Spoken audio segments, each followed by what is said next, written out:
meeting for Tuesday, May the 24th at 1:30 p.m. We definitely, the notation of standing room only is definitely fitting here for this afternoon. So we'll get right started. Ottawa County seeks to be a welcoming place where you belong, recognizing that we are a county of many different faiths and traditions. Our invocation today is offered from one of those perspectives. I will now ask Commissioner Holt-Velour to introduce today's invocation guest. Thank you, Mr. Chair. Appreciate it. I'd like to introduce my son, Pastor Marshall Holt-Velour from Covenant Life Church in Grand Haven. He's going to open the meeting with prayer for us. All rise, please. So I'm grateful for the opportunity to be here with you today. I've been a pastor for almost 25 years. My job has allowed me to do a lot, like to be here with you today and to pray. And how many people get to pray at the commissioners meeting where their dad is one of the commissioners? So you probably know how to say my last name, which is a good thing. So Dad, you've been on this board for how many years? 16 years. You've seen a lot of changes in Ottawa County. You've been part of a lot of changes and you've experienced a lot of changes, but you've persevered, you've served faithfully, and I am proud of you.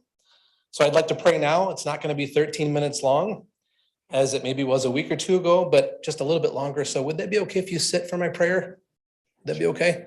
And then you'll probably have to stand for the Pledge of Allegiance again. Let's join together in prayer. Father in heaven, this is the day that you've made, and we seek to rejoice and be glad in this day. Not only is this day the day that you've made, but this is a day that you have given to us as a gift. It's another day for us to serve you, to serve your people. And what a great honor it is to serve others, Lord, even when they might disagree with us. Because this is the day that you've made, Lord, that means that, Father, you have set the agenda for this meeting today. And so have your way in what we do and what we say. As we discuss and decide many things today, may the actions we take and may the words that we share bring you joy and glory. Father, we know that today's meeting has much on the agenda, and we know that there is a discussion about our local jail programs in Ottawa County. And so I thank you, Lord, for a board of commissioners that cares about those who are incarcerated, those who are struggling to make good decisions and who need help. And so we pray for the plans for the new jail across the street that will have its focus on children. We thank you for a board that wants to help those who are young and those who are in need of help. We pray, Father, for Reach the Forgotten Ministries, which provides a Christ-centered hope and biblically based chaplain-led volunteer jail ministry. Their hope, Lord, is that every inmate that returns home can start a new life and become productive citizens and never return to jail. We pray, Lord, for each officer who is serving in the jail, and protect them and keep them safe as they serve our community. And we pray for our officers on the street today who apparently are not on the street, but they're here in the room with us. And so we pray that you protect them, Lord, as they protect our communities. We pray, Lord, for the GED instruction program that's taking place in our county jail too. And may those who are in jail be able to learn, complete their degree, and become effective, useful citizens in our county. Father, bless the students who are part of the Khan Academy, which offers K through 12 tablets and allows them to seek to better themselves as well. We also pray for New Beginnings that takes place with the Women's Resource Center. We pray for this jail-based trauma-informed program that provides workforce and life development services for women in Ottawa County. We pray, Lord, for the reduction of recidivism and for the increased economic self-sufficiency of women returning to their community after incarceration. We also pray for the program called Thinking for Change that seeks behavioral change for individuals. Lord, bless this program and all that goes into the program and those who serve in the program. Again, Lord, we think of these programs and so many more that our county offers. We are indeed blessed to be part of this county, a county that seeks to help and to serve its citizens. So bless now, Lord, the faithfulness of these board members here, even with the possible changes maybe and transitions coming in the future. Father, we are grateful for them and we're grateful for their service. Bless this meeting today, Lord, and we pray this all in Jesus Christ's name alone. And all of God's children say, Amen. Thank you. Next, we will have the Pledge of Allegiance. Mr. Robach. I pledge allegiance to the flag of the United States of America and to the republic for which it stands, one nation, under God, indivisible, with liberty and justice for all.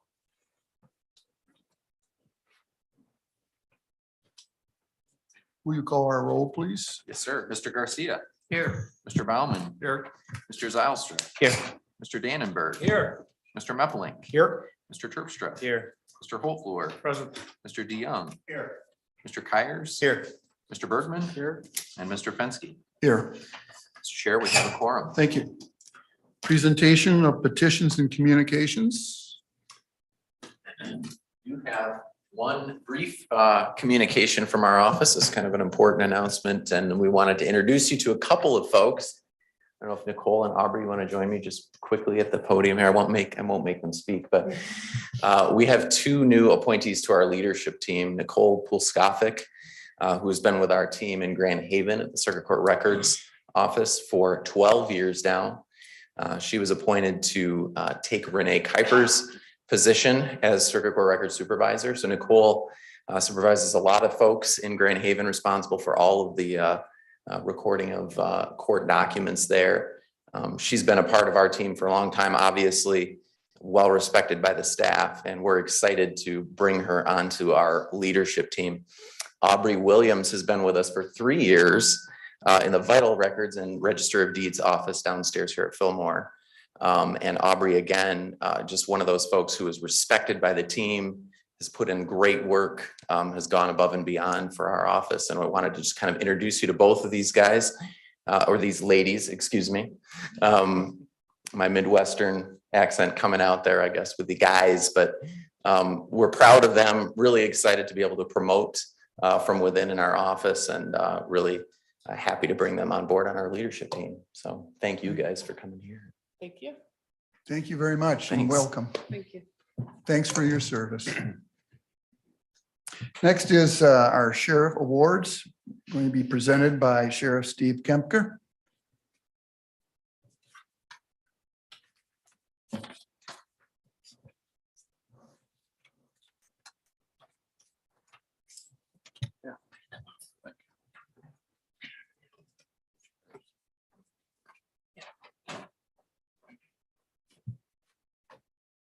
Well, good afternoon.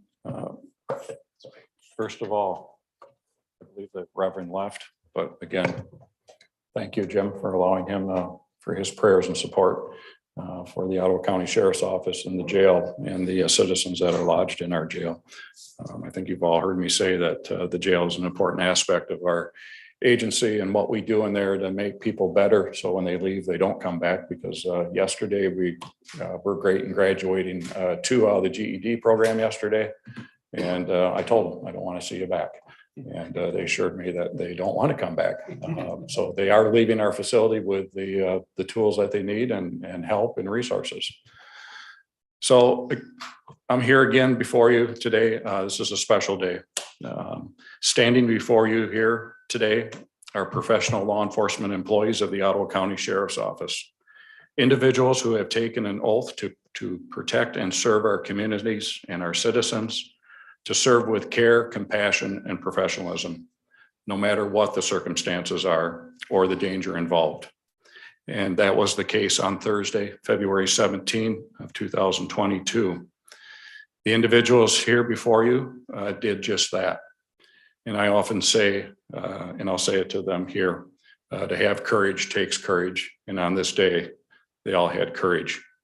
So I would first like to introduce the deputies that are here today.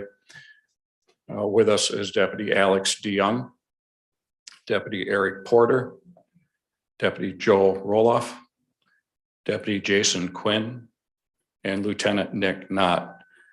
Deputy Tim Serp could not be present today.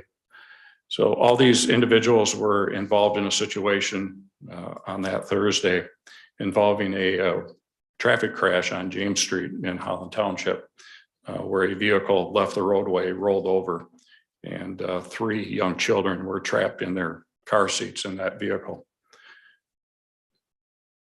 The deputy standing before you took extreme heroic actions that day. Upon their arrival, all of them immediately entered the pond. frantically trying to get the 3 children out of the back seat of that vehicle.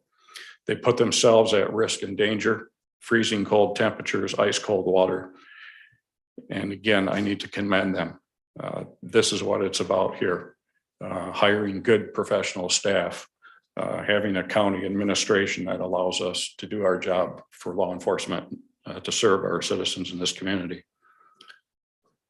So with that, I am honored to present the deputies with the Sheriff's Commendation Award for your heroic and commendable action that you took on February 17, 2022 in the Township of Holland, County of Ottawa, State of Michigan.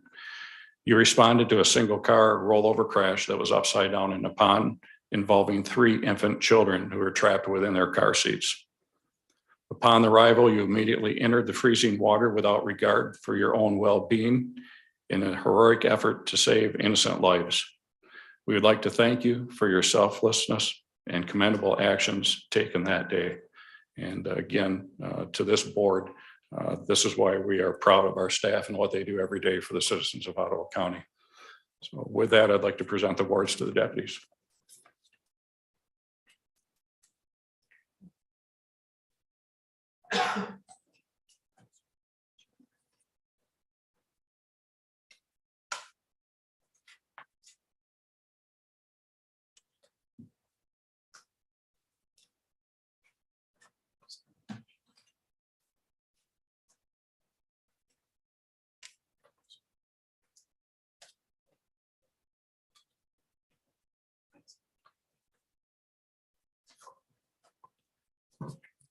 I'd like to just ask one last thing is let's give them a round of applause.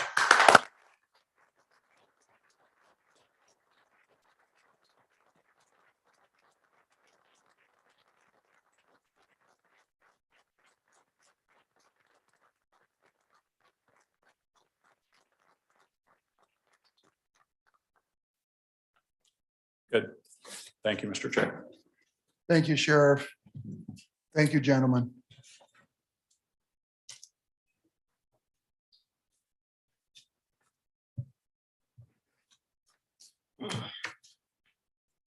Next, I have a few board chair comments for today. And last week was Police Week, and the Sheriff's Office held a silent memorial at the Fillmore Complex. An honor guard laid a wreath to recognize all those that made the ultimate sacrifice that were killed in the line of duty. A number of officers, employees, and commissioners attended. Thank you, Ottawa County Law Enforcement. On June 9th at 10 a.m., there will be a groundbreaking ceremony for the new Family Justice Center. Please join us if possible. It would be nice to have this well attended. And finally, please join us in thanking the Delta Dental Foundation, who has awarded the Ottawa County Department of Public Health's Miles of Smiles mobile dental program with a $13,000 grant to provide preventive and restorative dental services for uninsured children in Ottawa County. Next is our first opportunity for public comments. So if there's folks that have signed up for public comment, we will begin that now with approximately 3 minutes per person. Yep, sure. We have 3 folks who've signed up for in-person public comment. The first is Lori Grassman from Robinson Township. Hi, Lori. Good morning. Good afternoon. Good afternoon. Public input is the cornerstone of good governance. At least that's what it says on the Ottawa County website. You didn't even take your own advice. You chose big business and nonprofits. Your public warned you for over 2 years that the unelected officials at the health department had too much unchecked power, and that we've also warned that DEI is not needed or wanted in Ottawa County. Imagine if you had just listened to the public. Those of you who are endorsed by Right to Life may still have those endorsements, but instead of dealing with it yourselves, you had Mr. Shea type up a letter of miscommunication. Well, he was mistaken. The links were saved and verified by the report and the Right to Life. After hearing government scream misinformation for 2 years, your public will not buy your misinformation. Ottawa County has spent $36,000 on Zen City to get a better community feedback, to essentially put the finger on the pulse of the county. You gentlemen don't even know where the body is, let alone able to find its pulse. Our county historically votes for the candidates who are endorsed by Right to Life because saving babies is a big deal here. In fact, if you hadn't noticed, children are a big deal here. And instead of standing for the values of your citizens, you once again bellied right up to the progressive bar. Aligned yourself with progressive organizations which promote abortion and reproductive justice, organizations like Planned Parenthood and Bedsider, and allowed comprehensive sexual education in our schools. Imagine asking 12-year-olds how many sexual partners they've had in the past 3 months. You can't even ask your coworkers that without a sexual harassment suit. But kids, yes, let's do that in Ottawa County. Our Ottawa County sexual educator is a board member of MOASH, which advocates for abortion without parental consent. Do you honestly think that the parents who stood in front of you for mass choice are going to be okay with minor children getting abortions without consent? Something tells me no. Here in Ottawa County, residents have been the typical conservative, silent and without spines. Well, no more. Like America, Ottawa County is done with the establishment. You've allowed DEI and Planned Parenthood into our county to literally dominate thought and transform thinking. You've allowed them to push division, to tell us that we're not good or welcoming people, that almost 90% of our county has something to apologize for, that we need to atone for the sins of our ancestors. And you've allowed them to lead our children to believe that sexuality and gender art that they are born with is not good enough anymore. No more. We will not watch you allow our county to be socially engineered, overrun by DEI, CRT, LGBTQ, LEDA, and countless other progressive letters. Why? Because public input is the cornerstone of good governance. Thank you.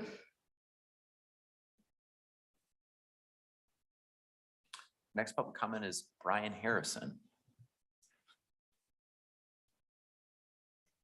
Good afternoon, Commissioners. Again, my name is Brian Harrison. I work with AdvisaCare Home Health Care. We're a home health care provider working throughout Michigan and including Ottawa County. Also want to thank the law enforcement officials who are here today. I think those folks don't get enough credit, but that's beside the point. I'm here today to discuss some of the challenges the families that we are working with are currently facing in regards to some of the 2019 auto insurance reform that went into effect this past July. As an organization and as a whole, we do very much support the reforms collectively that the state did to lift and change our auto insurance system. We do believe it makes sense that drivers should have choices for the coverages that they identify as appropriate for them and their family. However, we have been troubled by the unfortunate unintended consequence, as it's been described to us, of essentially the 45% government mandated price reduction that we as a provider have been forced to sustain while working and caring for families. To put it into context, again, doing home health care, oftentimes we would send in or do send in a caregiver, CNA, certified nurse assistant, or home health aide into the home to work with somebody following an auto accident, work accident. We work with veterans and also those that pay privately for services and also those on Medicare. That rate for service typically is around $30 an hour. It's pretty much the market average for that. And what the auto insurance law did, since there's not a Medicare code for that or equivalent, is that it mandated we receive a 45% cut in what we were receiving in 2019. Meaning those $30 an hour bill rates that we were working and collecting and paying caregivers for and training and hiring them is now getting reimbursed as little as $14 to $15 an hour. We can't get workers for less than $16 to $17 an hour, as I think many of you understand. And so I come to you today just to draw awareness to that issue. I believe it is one that's been in the media a bit, and we have been, I personally have been working in Lansing with our legislature since last February, but we are running into some challenges and some delays there. And so we come to the counties to draw awareness in the hopes that they and you all as elected officials might also lift a voice, and whether it's send a letter, send a resolution, we'd love to be able to work with y'all and support that for these families needing this service, because there are families that paid for these auto insurance policies, have had them since 1977, and now are losing care because of the changes. And again, we don't believe it was intended by the legislature, but that is in fact what is happening. So I want to thank you all for letting me speak today. We understand it's not a county issue typically, but it is a human issue, it's a people issue for those in Ottawa County. So thank you. Thank you. Next, we have Harvey Nickel from Jennison.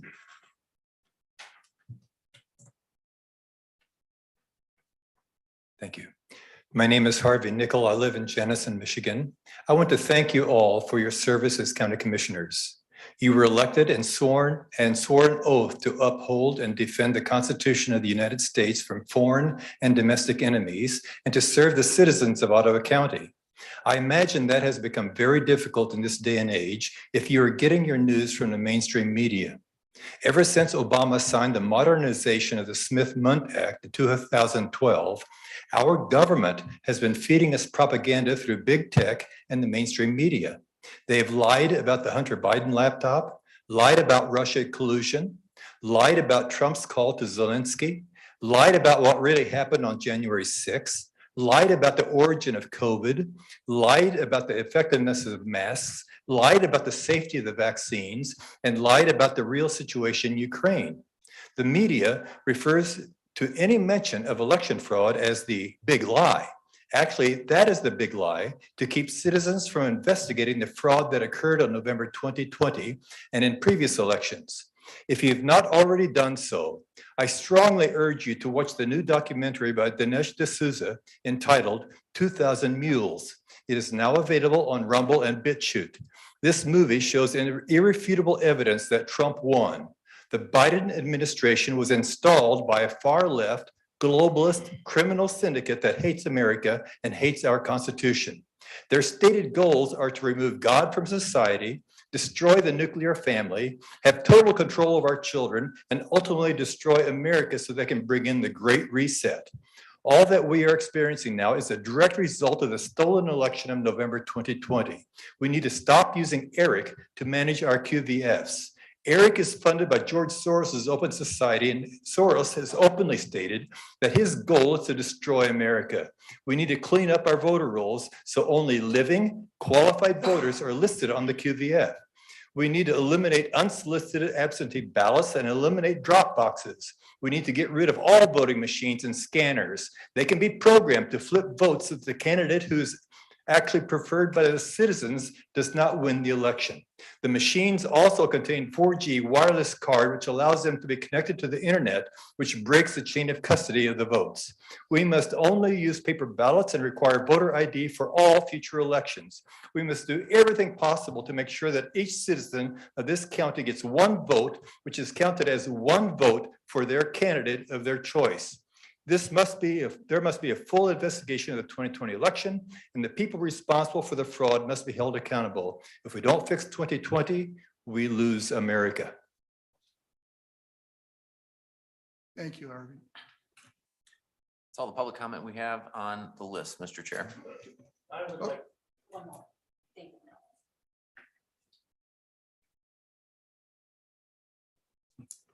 you. My name's David Barnowski, and I vote in Port Sheldon Township, and I didn't intend to speak today. You are being told lies, but it's not from the mainstream media. I can refute virtually everything the last speaker said. I know for a fact that the elections are not stolen, not in this county or any other in this state. So much so that I would sign my name to it. As a matter of fact, I've recently become I forget the temporary name, but I was an alternative county canvasser. I will sign my name. I will verify the proper operation of the elections in this county if I'm still called to do so in August.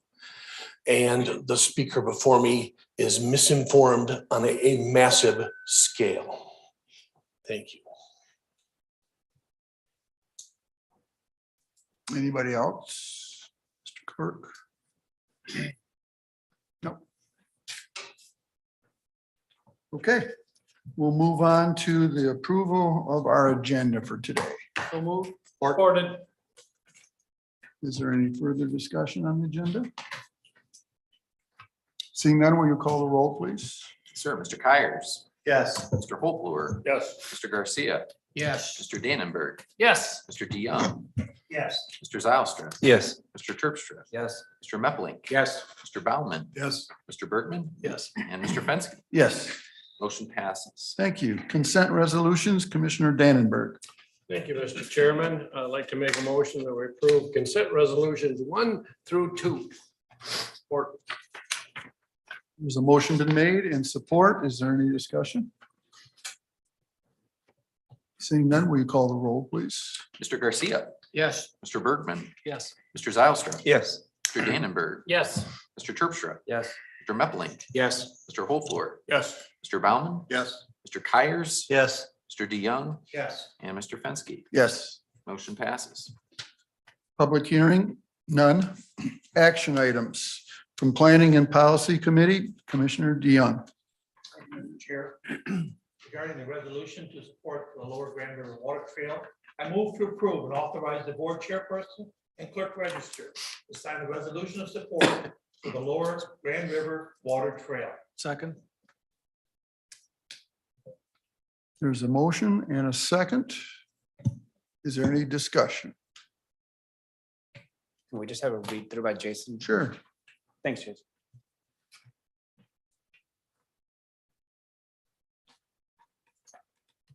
Certainly. Thank you. Yep. Yeah, I mean, we Provide some kind of background. talked about this. I want Yep. to make sure that, the summary request for me differs a little bit from the actual text to make sure that, So- we've talked about support resolutions before. And I want to make sure that, we're clear that we're actually doing something with this resolution. Therefore, so. So in this case, the Grand River, we have, for a number of years, since 2014, had our water trail designated as a heritage water trail. And that program ceased to exist in 2014. So today we're asking you to designate the Grand River Water Trail, and then that will allow us to work with other entities on planning. So in the planning, really we'll focus on small boat access, kayaks, canoes, and then we will look regionally with the Lower Grand Rapids or Grand River watershed and our other constituents to make sure that we're planning and looking at signage and access points and the amenities along the Grand River. Is this real similar to Algro? Yes, yes. So they're initiating the this initiative to apply for the state designation.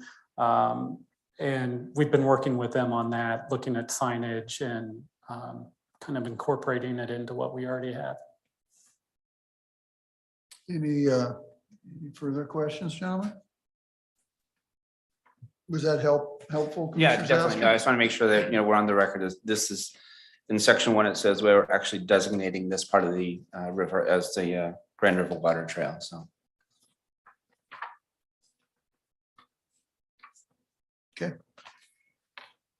All right, if there's no further discussion, will you call the roll, please? Yes, sir. Mr. Dannenberg, Yes. Mr. Baumann, Yes. Mr. Bergman, Yes.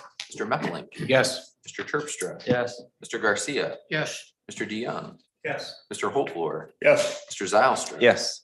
Mr. Kyers, Yes. and Mr. Fenske. Yes, Motion passes. thank you. Regarding the Ottawa County Community Action Agency, I move to approve the proposed updates to the bylaws of the Ottawa County Community Action Agency Advisory Board. Support. Any discussion, gentlemen? Commissioner Zalstra? Thanks. I appreciate that. On point 3, language has been added to include us, actually, number 2, about living and working in Ottawa County. And I think that's something we've talked about on recruitment before.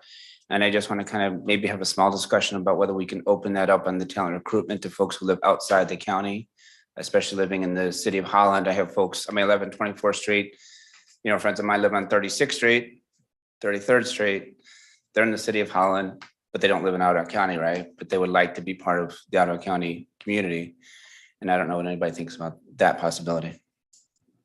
Is that something you could speak to? I would be open to that. Previously, the bylaws stated that the individual would have to live in Ottawa County. Mhm. And I opened it up to live or work in Ottawa County, Right, but I would be open to extending that to Okay. other areas as well. right. Well, I definitely agree on the CAA advisory board, but on all boards, I mean, just kind of making that a blanket, opening up. I mean, we hired an administrator who, I think he's moving into Ottawa County, but initially wasn't. So, maybe talking that through on the talent recruitment and whether we can open that to all boards. Having that possibility. I don't know if anybody has thoughts on that. Well, I think we'd have to do a little Okay. studying on that because that's a bigger one than just this right here. No, I understand that. But when I read this, I thought, well, why can't we, have all boards with that possibility? I mean, especially, Rogers and Grand Haven and, folks who are part of that Grand Haven universe who may work in Ottawa County, but, live across the border would also like to participate, but, just can't because they live just across the border, right? Maybe that's something for talent and recruitment Okay. to take a look at. We can add that to the agenda of that committee the next time it meets. Okay, yeah. Makes sense. Because we already have a situation where we have one of the boards that I serve on, which is the Spring Lake Lake Board. And we have 3 members that are from Muskegon County. Because Spring Lake goes into Muskegon County. Sure. Okay. Well, for now, we have a motion on the floor and we have a second. Good point, Commissioner Zouster. Any further discussion? Call the roll, please. Mr. Kyers. Yes. Mr. Holtvluwer. Yes. Mr. Meppelink. Yes. Mr. Terpstra. Yes. Mr. Garcia. Yes. Mr. Zylstra. Yes. Mr. Bergman. Yes. Mr. Dannenberg. Yes. Mr. DeYoung. Yes. Mr. Baumann. Yes. And Mr. Fenske. Yes. The motion passes. Regarding the social media policy, first reading, I move to approve the revised social media policy for review and comment. Support. Discussion, questions? Can we get a small run through of this? I mean, it seems like a fairly wholesale change to our social media policy. I mean, it doesn't seem to be small changes, seem to be large changes here, and just kind of some of the motivations, especially A, which is, moving away from a social media committee, but more than that, point D, that's kind of a wholesale reworking of, how we look at social media with our employees, right? Looks like Shannon's ready to answer this. Sure, John, please feel free, Doug as well, feel free to interject at any point. But Commissioner Zylstra, I'm happy to address any of your questions. One of the first questions I heard is the moving away from the committee.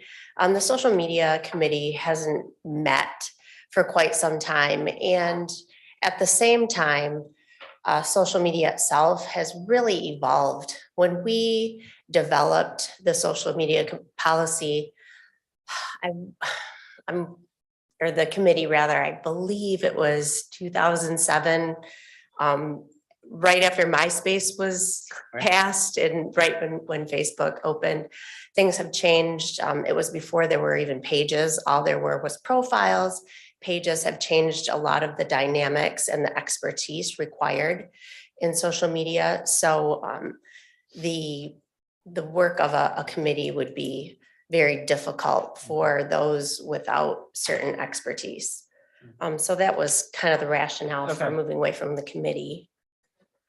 I guess what really struck me in part D is it seems extremely broad. I mean, I think that we all respect our employees' First Amendment rights. And I think that there are certain parts of that, at least to me, have potential infringements on that. When we talk about, we're adding the word confidentiality, which, maybe has a legal, definition, but can also have, what does confidentiality mean, right? And in the last sentence, it says, any employee who uses social media in a way that causes Ottawa County to be cast in a negative light, or who may cause the public to doubt the fairness may be subject to disciplinary action, including termination. So when you say negative light and doubt the fairness, they seem to be pretty broad to me. I'm obviously not a lawyer, but when I read Sure. that, I kind of like, well, we should be respecting First Amendment rights of our employees, and having something like that. Yeah, sure. I'll allow Doug to speak to that a little bit more because we did have a discussion about this Great, as thank you. we evaluated the policy. Isn't this in many ways a moving target, so to speak, as well? Because it's changing Well, like anything, weekly, monthly, um, daily. right. The federal government, just to give you, I guess, the other end of the spectrum, has tight restrictions. In fact, the Hatch Act prohibits federal government employees for getting involved at all in politics or lending their names politically. And the notion there is if you're a public servant, then there's certain things that you have to leave at the door. And one is overt activity in certain realms that will end up causing distrust in the federal government. We're not suggesting that. I mean, we're way on the other end of the spectrum in terms of we certainly allow that kind of speech by our employees on social media. But what government has learned as social media has evolved is it can be a platform for really causing division and mistrust. And the notion here is that if you're going to be an Ottawa County employee, you have to keep that in mind when you're on social media. And you can't certainly relay information that when I represent a number of 911 centers, and information about certain calls that became controversial ended up all over social media. And those agencies have had to clamp down on that, say you can't discuss work in the social media frame. It's not conducive to instilling public confidence in what we're doing. That's what we're trying to do here, Commissioner. We're trying to make sure that employees use social media responsibly and that they don't draw Ottawa County and their activities here in Ottawa County into the social media framework and milieu, because ultimately that will cause division in the community and a lack of trust in what we're doing. So this policy is very consistent with what counties, cities, townships are doing all across Michigan as they try to balance an employee's ability to be on social media and yet not interfere with what we're trying to do for the community here.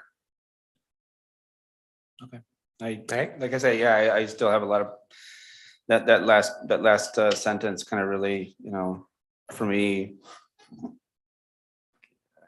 when we talk about causing to be cast in a negative light, there's a lot of, for me, a lot of subjectivity there that, that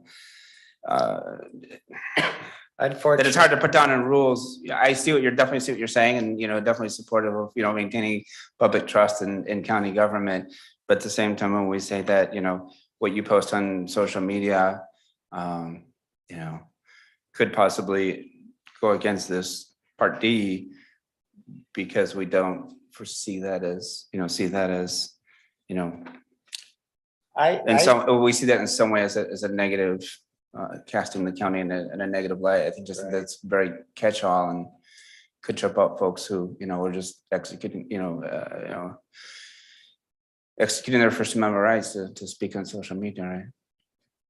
Yes, and I think it's a good topic for administration ongoing. How many disciplines have occurred under the social media policy? From time to time, you can look at that. The problem when you start drafting these things, and I hate to use this common description of the United States Supreme Court on pornography, but it's true. And the Supreme Court was baffled as to how to define in words what is pornographic. And they ended up saying, you know what, when you see it. And the same applies here. It's impossible really to describe in any kind of concrete detail all the different things that could be cast Ottawa County in a highly negative light. And so this is a tool to use with our employees to remind them that they have a certain responsibility as taxpayer funded personnel to be responsible on social media. And then it's a matter of ongoing dialogue with administration on how heavily you enforce this and how you enforce it. But the idea here is we need to have something out there that communicates to personnel that you're not just yourself. If you identify as an Ottawa County employee on social media, you're also standing at some point corporately and be responsible. No, That's I mean, really I what it's definitely agree with the intended to do. sentiment, but I mean, casting that inside of it, inside of a policy for me, just, opens the doors to, someone getting fired for something that they said that, it's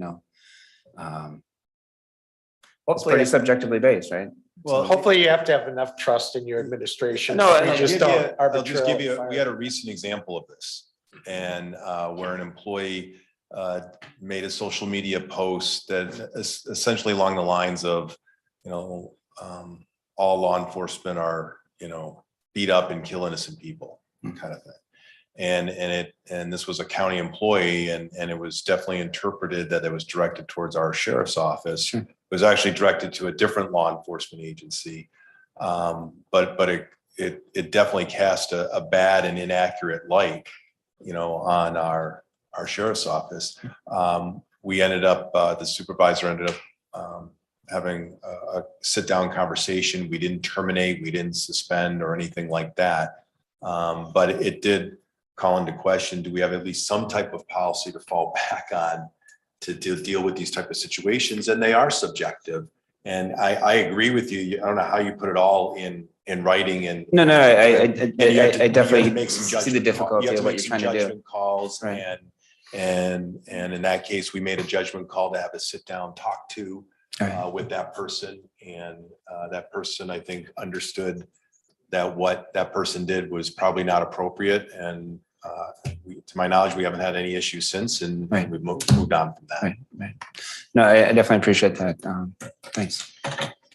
Thanks for the explanation, Shannon, John, and Doug. Appreciate it.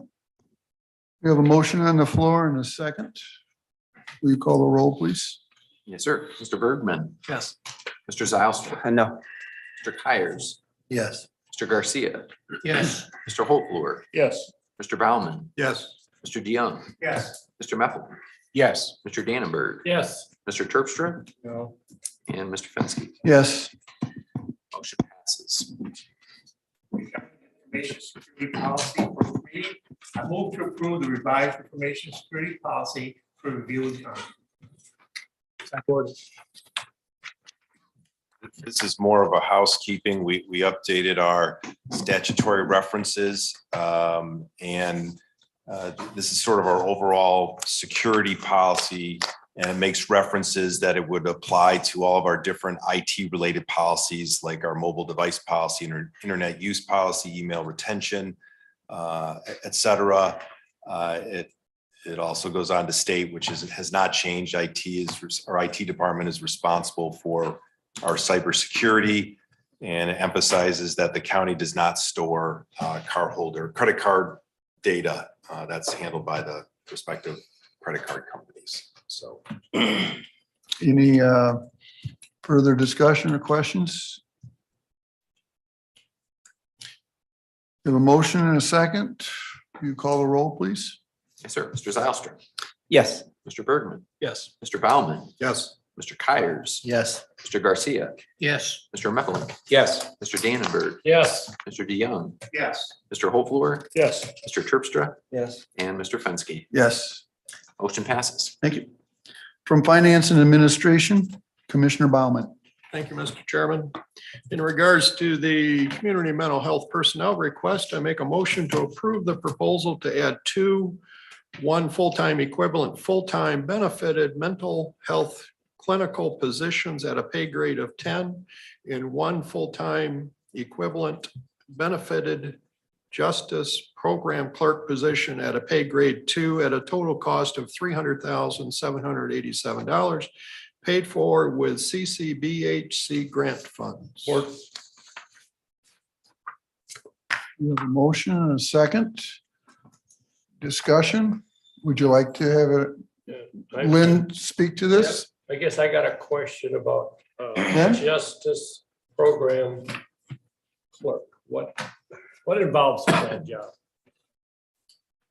Good afternoon. What was your question? I'm sorry. My question is, what does the justice program clerk, what's their job, kind of? What do they do? So that's a new position and it's going to help our staff that are out at the jail, providing jail services, and our crisis intervention team workers. Thank you. The CIT team? Yes. Lynn, so this is the CCBHC grant, and the last time we were over the DOJ grant. Altogether, how many folks are now in this program with these 3 positions? How many staff are employed by the grants? Well, altogether in the whole program, the CIT program, we have two road deputies. We have, CMH has 2 full-time social workers Right. and a supervisor who splits his time. This will add 2 more social workers. The sheriff's office has 1 position. And right now that's the staff that the county is employed in the program. Okay. So when you say one that there's 1 single road patrol, I thought we were adding a second road patrol, that second. To my knowledge, it's a Just that- single. Okay, so it's, we're talking about the city of Holland, 1, and then us offering 1. Right. Okay. The city of Holland also has an officer that is assigned Okay, to the I program. had thought that we had 2 and city of Holland had 1, but it's 1 and 1. Okay. Any further questions? Thanks, Lynn. You call the roll, please. Sir, Mr. Baumann, Yes. Mr. Garcia, Yes. Mr. Meppelin, Yes. Mr. Holtlor, Yes. Mr. DeYoung, Yes. Mr. Zylstra, Yes. Mr. Terpstra, Yes. Mr. Kyers. Yes. Mr. Dannenberg, Yes. Mr. Bergman, Yes. and Mr. Fenske. Yes. The motion passes. Regarding the corporate counsel personnel request, I make a motion to approve the proposal to add 1 full-time equivalent paralegal position at pay grade 9 at a total cost of $95,933. Supported. We have a motion and support. Would you like to speak to this, Doug, a little bit? Yeah, I can, I guess. This motion reflects changes in the legal profession over the 30 years we've had a corporate counsel's office. What's happened in the profession is we've had a lot less need for secretarial services, as most lawyers coming out of law school and college these days know how to use the computer very well and are very technologically savvy. By the same token, looking at Ottawa County's needs, I don't see a need for a second lawyer here, but I do see a need for some redundancy if something should happen to corporate counsel, God forbid. And if that position went down right now, we don't have any redundancy. There's just no one that can take over the function of reviewing contracts, understanding FOIA, making sure FOIA is complied with, knowing who the county's outside lawyers are that could be tapped if there's a particular need, and there's no lawyer here to do it.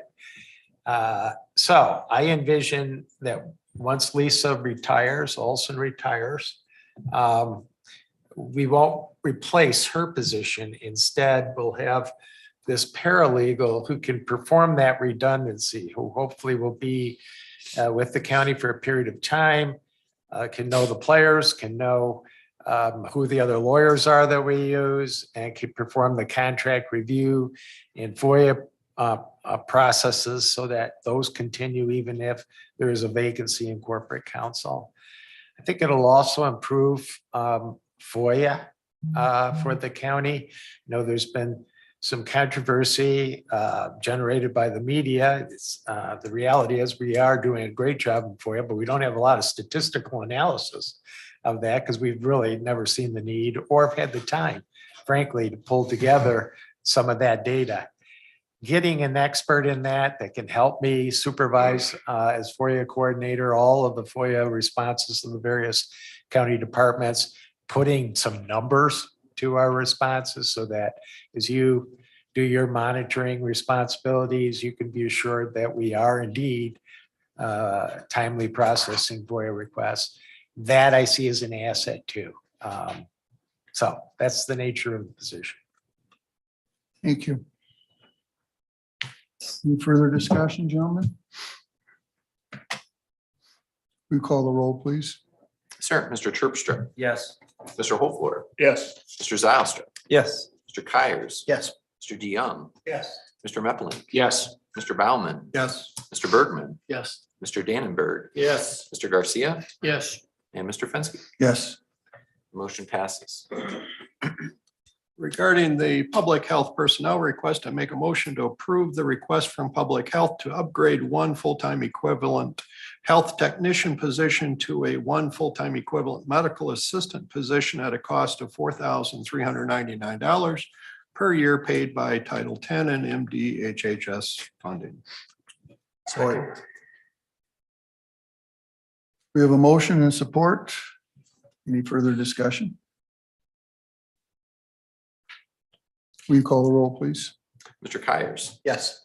Mr. Hofler, Yes. Mr. Garcia, Yes. Mr. Dannenberg, Yes. Mr. DeYoung, Yes. Mr. Zylstra, Yes. Mr. Terpstra, Yes. Mr. Meppelink, Yes. Mr. Baumann, Yes. Mr. Bergman, Yes. and Mr. Fenske. Yes. Motion passes.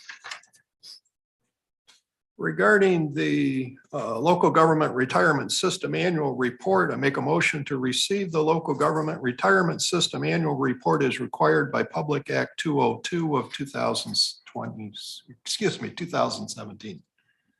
Or second. We have motion and support. Any discussion? Seeing none, will you call the roll, please? Mr. Garcia, Yes. Mr. Bergman, Yes. Mr. Zylstra, Yes. Mr. Dannenberg, Yes. Mr. Terpstra, Yes. Mr. Meppelink, Yes. Mr. Hofler, Yes. Mr. Baumann, Yes. Mr. Kyers, Yes. Mr. DeYoung, Yes. and Mr. Fenske. Yes. Motion passes.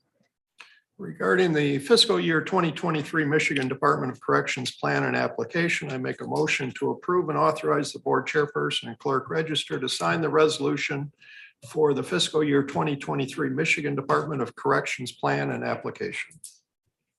Support. Is there any discussion? Call the roll, please. Mr. Dannenberg, Yes. Mr. Baumann, Yes. Mr. Bergman, Yes. Mr. Meppelink, Yes. Mr. Terpstra, Yes. Mr. Garcia, Yes. Mr. DeYoung, Yes. Mr. Hofler, Yes. Mr. Zylstra, Yes. Mr. Kyers, Yes. and Mr. Fenske. Yes. Motion passes.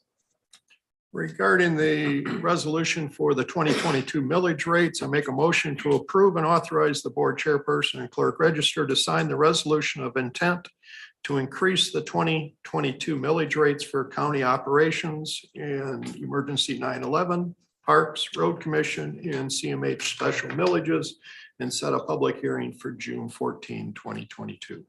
Supported. Mr. Shea, would you like to summarize this? And Yeah, so Explain. we have to do this every year, and state law requires us to advertise this as an increase in our millage, in our taxes, even though we're actually decreasing our millage rate. So state law basically says that anytime we're going to collect more revenue in the following year than in the current year, excluding new construction, so even any inflationary increase, we then have to advertise that as an increase in taxes. And furthermore, the Headley Amendment states we can't collect more revenue than what we got last year plus inflation. And if we do collect more than that, we have to roll back or reduce our millages. So in essence, we're proposing millage rates that will be going down from the current millage rates. So the tax rate will actually be going down by a total of 0.0172 mils. We are the sixth, our county has the sixth lowest millage rate out of the 83 counties in Michigan. So by having this public hearing and then after that adopting that resolution, this would allow us to keep the inflationary increase in revenues compared to last year. Otherwise, we could only collect the exact same amount of revenues we collected last year. And obviously expenses are going up by a tremendous amount. So by ultimately having this public hearing and adopting another resolution to set those millage rates after that public hearing, we could keep the inflationary increase to our revenues. But for the taxpayer in Ottawa County, they will see actually lower millage rates if this goes through than what they're seeing today. So this document here that was prepared for us, we're the sixth lowest in the state. Some of our neighbors here at Camp Muskegon, everybody, Kalamazoo, everybody is considerably higher. So that will actually go down further yet than from the 3.9. Yeah, the 3.9 is our operating levy. That actually will be the one rate that will stay the same, but the E911, the parks, the road millage and the CMH millage, all of those rates will be going down. They're going to be rolled back. And we are allowed to actually levy even more millage than we do now. So we could levy about 5.78 mils total, and we're only proposing to levy 5.39 mils. So we're not even proposing to levy all that we legally could. Is that something that citizens would see on their property tax? Yeah, you'll see, if they compare last year's tax bill to this year's tax bill, they'll see, the millage rate go down. In terms of what the actual dollar amount of their tax bill depends on how much their taxable value is and to what extent that went up or down for that matter.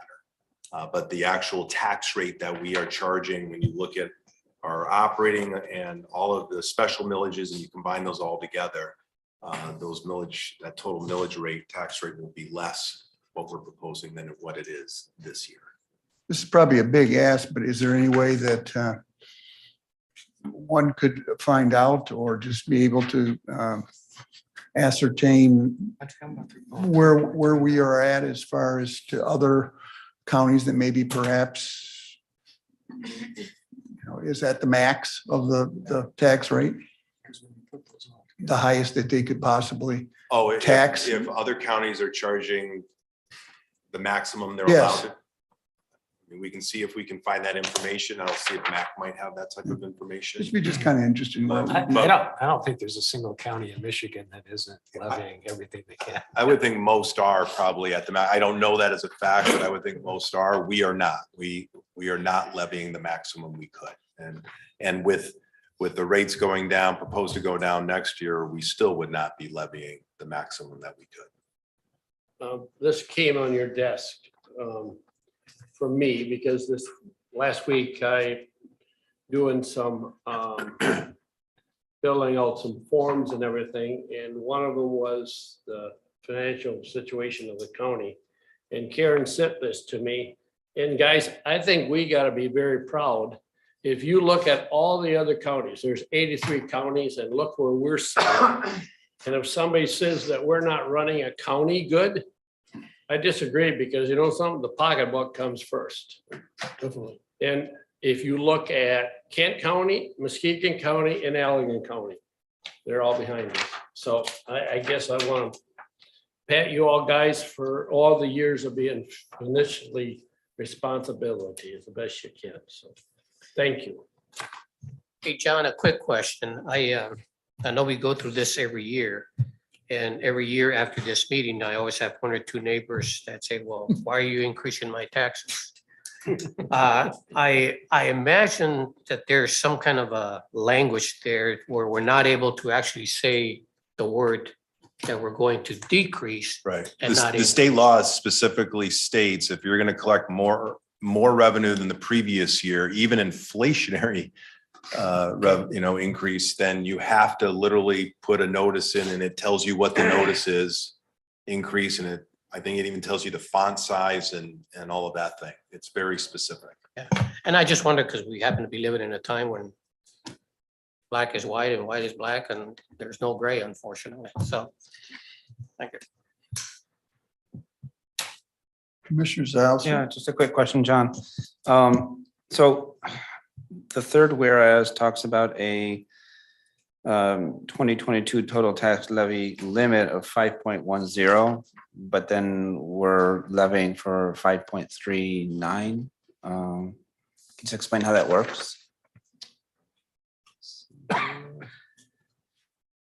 Here comes Karen to the rescue. Save the day. The third whereas refers to, that's the maximum allowable without a hearing. Okay. So that would be taking us back all the way with no inflational growth in our revenues. And that's what we did. And so the first whereas talks about that point, but is 5.10 what we did in the previous year? Is that? No, that is the amount that you would have to roll back to, so that 2022 revenues were exactly equal to 2021. Okay. So you wouldn't have any of your inflationary growth in your revenues, your property tax revenues. So whereas is our confusing part. Yeah, I guess I'm just, I understand the first whereas, since without this hearing, we can't levy anything more than the taxes levied for the concluding fiscal year. But then it also says your limit is 5.10. Because that's what the levy would be to produce the same amount of property Okay. tax revenue. So that was my question. So last year was 5.1. Or am I No. thinking about that wrong? Last year was higher than 5.1. It's this year's revenues equal to last year's. So 5.1 is what it would be if we ran it through the equalization for this year. Is that right? 5.1 is what we would be able to levy based on the current property tax values to produce the same revenue as last year. Okay. So our property tax values have increased. Great, thank you. So the levy would have to go down. Yeah, I couldn't, it was hard for me to kind of, the first whereas and the third whereas kind of. Yeah, the put them together. 2021 total levy that we levied was 5.4156 mils, and we're proposing to go down to 5.39. Okay. And the 5.1 is just what that would have been We considering. collect the same amount of revenue last year. Got it. Thank you very much. I really appreciate that clarification. Okay, we have a motion on the floor and a second. Will you call the roll, please? Yes, sir. Mr. Kyers. Yes. Mr. Holtwar. Yes. Mr. Meppelin. Yes. Mr. Terpstra. Yes. Mr. Garcia. Yes, and yes means yes. Whoa. Mr. Zylstra. Whoa. Yes. And Mr. Bergman. Yes. Mr. Dannenberg. Yes. Mr. DeYoung. Yes. Mr. Baumann. Yes. And Mr. Fenske. Yes. The motion passes.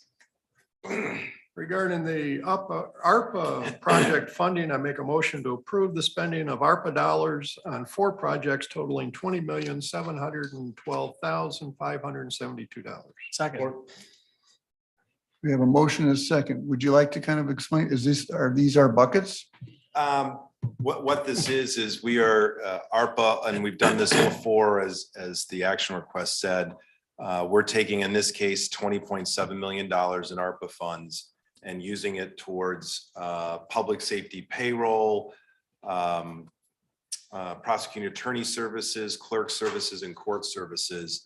And that $20.7 million that we would have paid with our own funds, we're essentially taking out and setting that money aside to be used towards those 5 buckets. So if you recall, a few months ago, we did 19 million, I think it was $19 million in public safety payroll. So the 19 million that county money would have been used to pay that payroll, we took it away, set it aside. And now with this goes through, we'll have 39 million or so set aside for the bucket projects. And then fiscal services, when we get through the end of 2022, we'll calculate our lost revenue for calendar year 2022. And then look to convert that to lost revenue savings. And so we're putting all of this, we're committing all this money or setting it aside for the bucket projects. And by doing this, we can spend that money on bucket projects that we're legally or statutorily authorized to spend money on. And it does significantly reduce our reporting requirements from the Treasury Department. One of the big concerns with some of our potential bucket managers were the reporting requirements from the Treasury Department were very, very significant to the point where they weren't sure if they even wanted to do it. So this allows us to simplify that, and it also provides us more flexibility in the timing of how we spend money on these bucket projects. And it looks like we've got some good projects that are coming our way. I mean, we were there and Doug was there as well. And we heard from some of the bucket managers that there are some good things that are coming our way that we soon should be able to see coming to the board.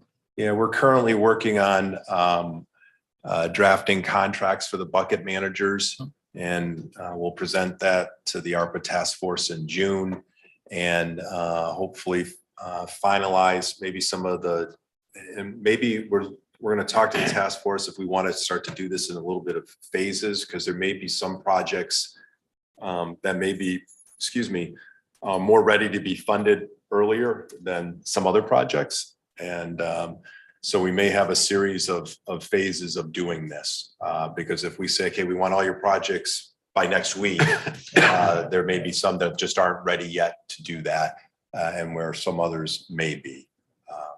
So that's where we are on that. We still haven't spent any money. Correct. So we're still collecting interest. Yep, correct. Yep. And out of the 57 million, what still is going to be passed through from the feds yet, do you believe?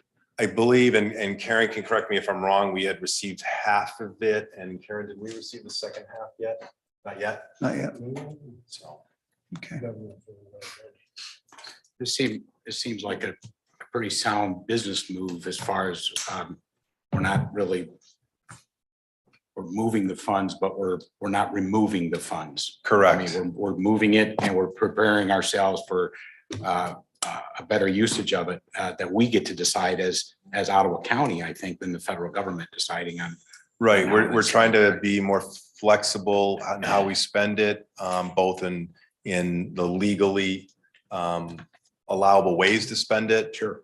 Timing wise, to have more flexibility on timing, and then also having much more reasonable reporting requirements to be able to spend that money. Yeah. No. So. Commissioner Zausman. Yeah, thanks. Yeah, I voted against this in finance, not because I don't see the overall worthiness of doing this, but we did vote to put 20 million through this process back in January. And like Chairman said, we have not spent any of it yet, right? So I guess from my standpoint, I totally understand, why we're doing this or why we would be doing this.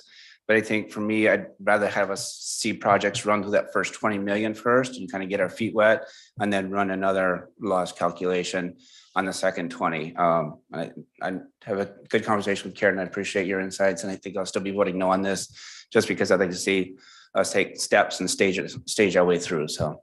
What's my understanding from our meetings that we are going to phase this into a couple different phases.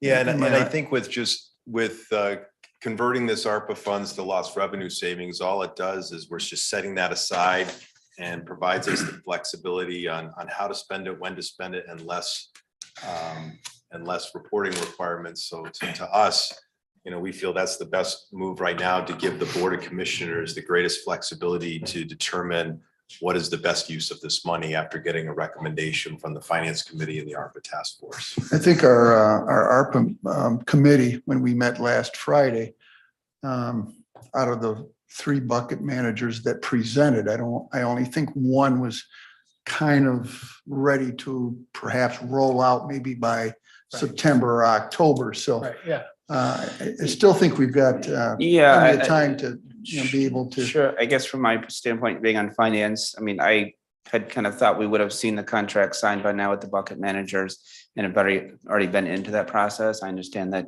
not everything is done in one day, but at the same time, I would have liked to have seen that so we can get a couple projects under our belt before running through the loss calculation on the second 20, but I appreciate your points of view on that.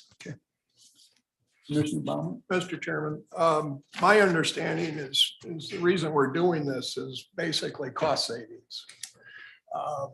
That's true. We're moving this money, we're still gonna be able to use it, but we're gonna use more of it than what we'd be able to use before. Because with the amount of paperwork that the feds are requiring, we'd probably burn 10 to 20% of the amount Just on administrative. just on administrative fees or administrative costs. And it would really give Karen's department a huge burden to make sure that the bucket managers did what they were supposed to do the right way to pass muster with the feds. This way, it just frees up a lot of the reporting, gives us less administrative cost, and the money is still designated for projects. So. Thank you. All right. Motion's been made. Second. Would you call the roll, please? Yes, sir. Mr. Bergman, Yes. Mr. Zylstra, No. Mr. Kyers, Yes. Mr. Garcia, Mr. Holtvor, Yes. Mr. Baumann, Yes. Mr. DeYoung, Yes. Mr. Meppelink, Yes. Mr. Dannenberg, Yes. Mr. Terpstra, Yes. and Mr. Fenske. Yes. Motion passes. And finally, regarding the fiscal year 2022 budget adjustments, I make a motion to approve the fiscal year 2022 budget adjustments per the attached schedule. Second. Is there any further discussion? Seeing none, we call the roll, please? Mr. Zylstra, Yes. Mr. Bergman, Yes. Mr. Baumann, Yes. Mr. Kyers, Yes. Mr. Garcia, Yes. Mr. Meppelink, Yes. Mr. Dannenberg, Yes. Mr. DeYoung, Yes. Mr. Holtvor, Yes. Mr. Terpstra, Yes. and Mr. Fenske. Yes. Motion passes. Appointments, none. Discussion items, none. Report of the county administrator. Just a couple things, Mr. Chair. We've received as of yesterday 22 applications for the deputy county administrator position. And we've set up interviews later. The deadline to apply is June 3rd. And I think we've set up interviews for June 22nd or 23rd, something like that. So we'll obviously, after that deadline is done, we'll go through those applications and start that process. County newsletter is on tap to be going out in the mail no later than June 15th. Might even be a little earlier than that. So thank you for those that helped, suggest articles and so forth for that. So that will be going out. I will be starting up the Administrator's Digest in the near future, probably looking at doing that maybe on a bi-weekly basis. And so look for that to start coming. We have resumed our brown bag lunches with the employees. So we met with public health, I'm losing track of time. I think it was last week. And we've got a whole series of those scheduled, for the rest of the year.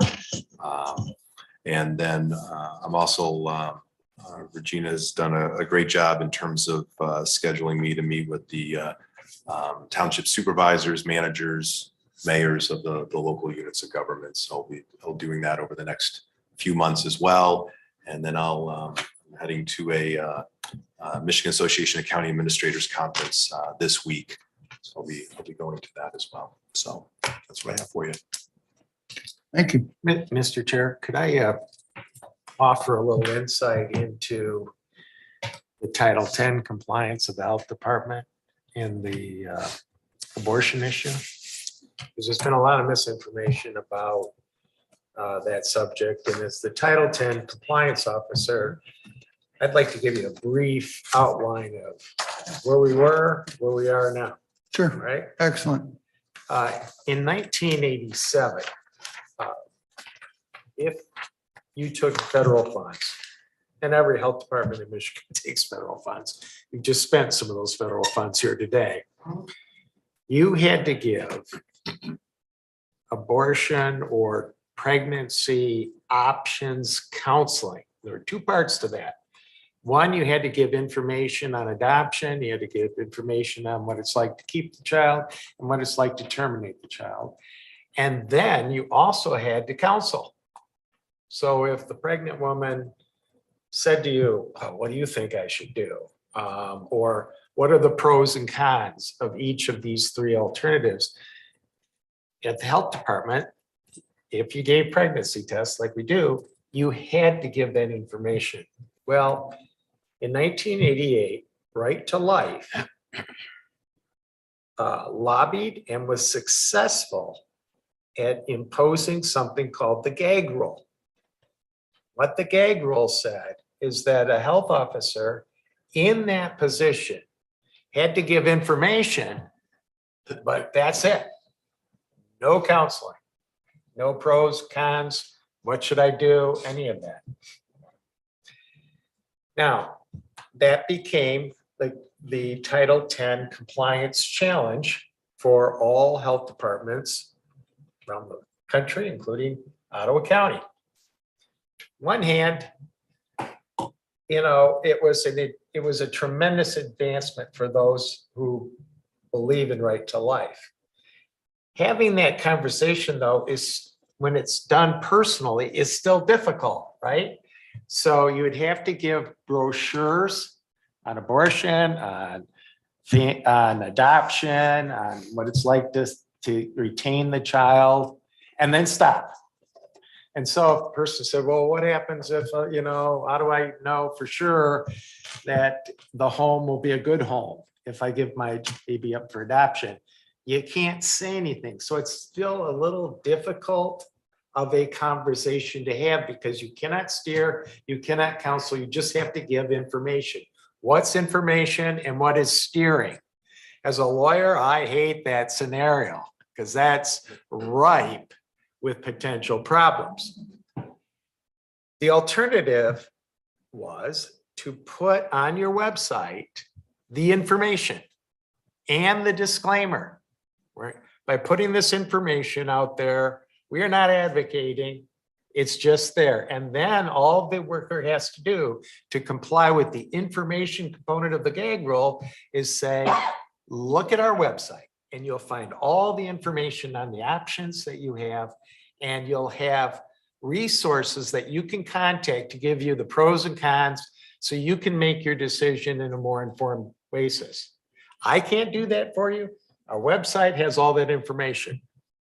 As a legal compliance officer, I like that scenario a lot better. I think it's safer. Frankly, I prefer that our health department not have to hand out abortion information. So when this controversy started swirling about those links on our website, for all I know, they've been on there since 1988. Okay, this has not been controversial. Now people haven't had to do that. We drilled down a little bit on how many pregnancy tests we give. And the reality is in 4 years, we've given 7. Of those, 5 were negative. So you don't have to do any counseling. Only 2 did we have to say, look at our website for the information. We don't steer you one way or another. You'll find all the information you need.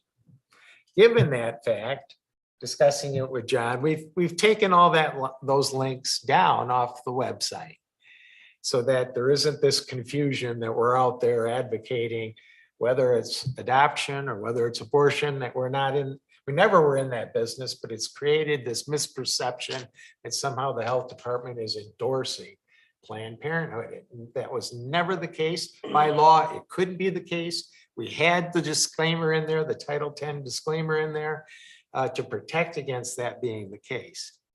And so we are going to have to, under this current scenario, hand out literature to those 2 pregnant women. And if in the next 4 years we have another 2, they'll have to be given that information, and you'll have that conversation where you can give information, but you can't give any kind of counseling or recommendation. As a Title 10 officer, if we only have 2 of those conversations in 4 years, probably not a high degree of risk there. If we were having if that was happening on a daily basis, I'd go back in a heartbeat to the links. because I think it's safer. It's safer for our employees, it's safer for all of us. And for all of you, no matter how you feel on the issue, we're not endorsing one side or another. There's no indirect steering going on in these conversations. It's just a reference to the website. We let the website do the talking. So that's where we stand right now. And the suggestion that in any way the health department is endorsing abortion is just complete false information. We can't do that legally. We did this through the web link way of complying with federal law. The feds have never had a problem with that information distribution that way, and our disclaimer as fulfilling our responsibility to inform and yet not steer. So we're going to go to the old fashioned. We'll have to communicate it on basis, but because we have so few of those incidents, I'm satisfied that I can work with the health department and we won't have any steering complaints in the future. If you have any questions, I'm happy to answer them. But that is in a nutshell all that's going on here. Doug, I used to be a second grade teacher for many years, so let me see if I can put this into second grade language here. So because we accept Title X dollars, we are required to provide information to, and because we give pregnancy tests at the health department, we're also required to provide them with information. Correct. Basically. So we chose to put it on the website instead of me handing it, A brochure. well, I was going to hand it to Randy, but to a person. So we chose to put it on the website. So this information that we provide has to give all of the options available to a pregnant person. So by giving just the links, that's all we have to do. We can leave it. We'll let the individual go from there. If they're interested in that, they can go off onto that link. They can contact then that advocacy group, if that's what it is, whether it's adoption or abortion or whatever, and they can get further information. We're out of it. We fulfilled our obligation by simply giving a neutral link to a site, both the pro-adoption and the pro-abortion sites, and then we could stay out of it, didn't have to answer any more questions. We didn't have to get into that awkward personal conversation. And again, this is not, it doesn't happen very often, so maybe it's not so bad to put the burden on our health officers. But again, as a compliance officer, if we had to walk this difficult line, negotiated with great intentions and great effect by Right to Life, but if we had to walk that line personally, that's tough to do. And it's a little riskier. We're going for the little riskier model because it's so infrequent. So as part of that second, that Title 10 and the agreement with the Right to Life, the no gag order, which was endorsed by Right to Life, I believe you said, correct? They came up with it. Okay. Pushed it through and got it adopted. Okay. Yeah. And so since then, we've gone to compliance with the information part by the links and have been standoffish on it from there. Well, so a couple of questions I've gotten, or at least one question I've gotten regarding this. Do we have as a county have the option to not accept Title $10? And if we do, how does that impact our other federal dollars that we receive, whether for the health department or ARPA or whatever? I haven't looked at that question to see if the gag rule, if you will, is tied not just to Title 10, but they have the feds have a way of cross collateralizing their funding. I haven't really analyzed whether this is cross collateralized. The Title 10 alone, I think, is about $250,000 a year. And you today, I noticed, approved a position that is spending that Title 10 money. So the whole point of what Right to Life did in 1988 is we don't want counties in that box of having to accept or 10 funds or reject them just because they end up with if they take the funds having to counsel towards abortion. So if we get the gag rule, our counties can accept the money and they don't have to steer it all. They just have to give information. I assume that Right to Life probably would have liked to have gotten rid of even the information side, but they couldn't get their regulation through without some compromise. So they made that deal. And ever since then, everyone's been happy at this level with that gag rule and that compromise, which facilitates taking those funds, putting to good community use without having to steer towards abortion. So then I imagine any county who is accepting Title $10 is practicing the same thing of providing information of options available to a pregnant person. Absolutely, and they all do take it. Okay. The gag rule was a rule with Right to Life, the national organization, correct, with the federal government. It's not just a Michigan thing. No, it's a national rule. So this is happening with every county in America. And I don't know of any counties, maybe there are some that don't take Title 10 funds, but I'd be shocked if there are any. I don't know in 1988 that the internet existed to the extent that, well, Al Gore didn't invent it yet, but then by then, so it, but I mean, it didn't, excuse me, but it didn't exist so that, you know, it was brochures and handouts that they were referring to. Personal communication. Right. Yeah. That's stuff that stays, right? That's Yeah. available. And now Exactly. we're going back to 1988, okay? The internet was, you could just say, go to the website and you could be done with your recommendation. So I see what you're saying, but now you're handing out, and we're, by the way, what the brochures that we hand out, is it come from Right to Life, and is that who gives us the information, or do we create those documents? So we will, no, we're not going to create those documents. So we will hand out Planned Parenthood brochures, we'll hand out Catholic Charities, Bethany, Christian Services on the adoption side. There'll be a packet of information that we'll have to hand out when we have that pretty rare event where we give a pregnancy test and it's positive. And then to fulfill our obligations of information under the gag rule, we have to give that packet of information out and then step back and not answer any more questions. We do have a flyer, because I talked to Lisa about this a few years ago and like the Title 10 funding.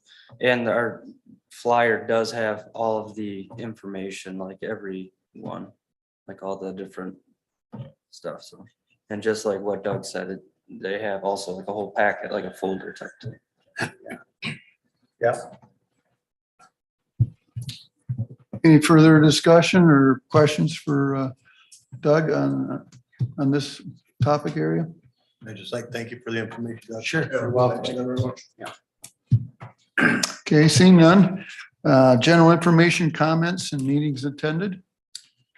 I have a couple. So I was privileged to attend the NACO board, and we had some really good speakers from the administration, from the Biden administration. One was on broadband. We're going to get $14.2 billion coming up in broadband distributed through the states.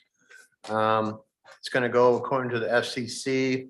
And one of the big topic is that when it comes into our state, we're really going to have to work with our legislators. We're going to have to lobby with our lobbyists because we're not sure where the governor is going to put that money. And we don't like FCC. We've done our own research here and it doesn't lay out right. So there could be some give and take on that. So the more information we push at our legislators and the more information we give to our administration in the state, it could help us out a lot. So, and that's coming pretty quick. So $14.2 billion, that's a pretty good chunk of money. Commissioner DeYoung. Thank you. Just a reminder that on Monday, June 6th, Grand Valley has invited us for a luncheon on the campus. Okay, and want to encourage you, as many of you as possible, sign up for that. Grand Valley, of course, is the largest educator in Ottawa County and one of our larger employers in the county.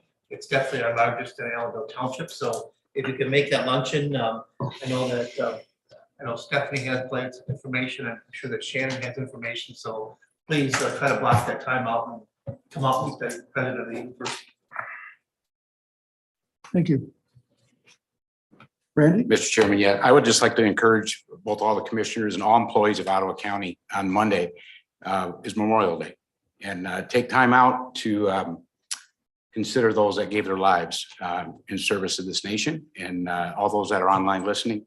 And, you know, if you could just take some time out and get some thought and prayers to them and their families that lost loved ones as well throughout that. Thank you. Mr. Chairman, I just wanted to say, as I observed the 5 officers up there this afternoon,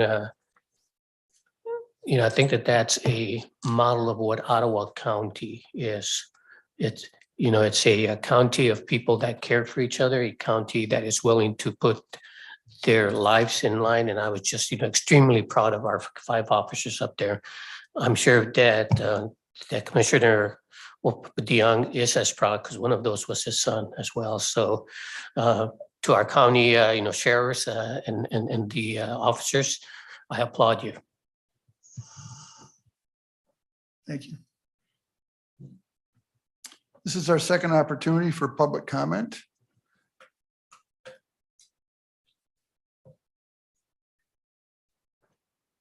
We have no public comment online, Mr. Chair. Okay, if there's no further public comment, we will stand adjourned.